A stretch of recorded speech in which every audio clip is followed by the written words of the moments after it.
Au commencement était l'embryon. Pas d'embryon, pas de fleurs, ni d'insectes. Pas de renard, ni de poule. Pas vous, ni moi. Avouez que le sujet mérite qu'on s'y attarde un peu. Le développement des embryons est un mécanisme délicat qui requiert un programme génétique minuté avec précision. Certes, je ne suis pas horloger, mais chercheur en biologie et en physique, deux disciplines qui ont leur mot à dire sur la question. Laissez-moi me présenter. Je m'appelle Albert Tsai, je suis américain. Mes parents sont taïwanais et se sont installés au Texas dans les années 70 pour faire leurs études supérieures. Au gré de leur déplacement, je suis né à San José en 1984, puis ai grandi à Taïwan dès l'âge de 5 ans. Mon enfance s'est déroulée dans un environnement riche et stimulant, au carrefour des cultures et des langues qui ont aiguisé ma curiosité pour les sciences, et au-delà, pour la science-fiction, la linguistique, la gastronomie et la musique classique. Mon bac en poche, je retourne en Californie pour entreprendre des études scientifiques. Ne sachant choisir entre la biologie et la physique, je décide de me placer à l'interface des deux disciplines, là où la complexité de la biologie et la précision de la physique se rencontrent. Je choisis ainsi de me lancer dans une thèse de physique appliquée dans le département de biologie structurale de l'université de Stanford.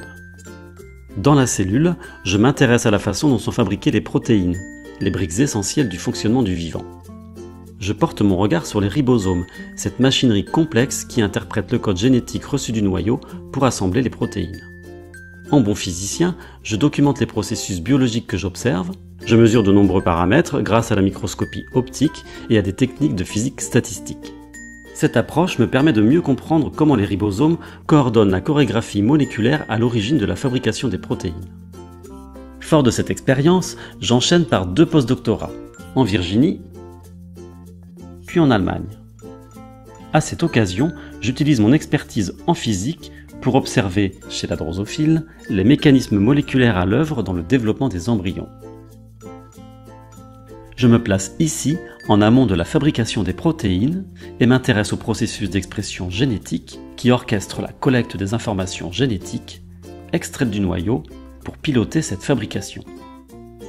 Dans mon travail, j'essaie de caractériser physiquement les micro-environnements dans lesquels des machines moléculaires bien particulières, les facteurs de transcription, interagissent avec l'ADN pour activer, au bon moment, les gènes du développement.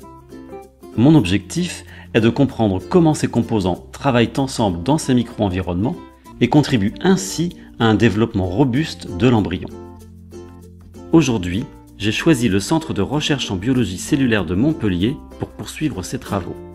Venir en France est une aventure pleine d'opportunités. Je suis impatient d'apprendre le français, de découvrir le bassin méditerranéen et de cultiver mon goût pour la gastronomie. Grâce à la dotation ATIP Avenir, je vais pouvoir créer mon équipe et déployer plus de moyens pour réaliser de nouvelles expériences et inscrire ainsi mes travaux dans le long terme. La recherche sur le développement des embryons est un enjeu majeur en biologie cellulaire. J'espère que les travaux que je mène permettront un jour de mieux appréhender les conditions de ce développement et, in fine, de comprendre pourquoi sa perturbation peut parfois mener à des malformations et à des maladies.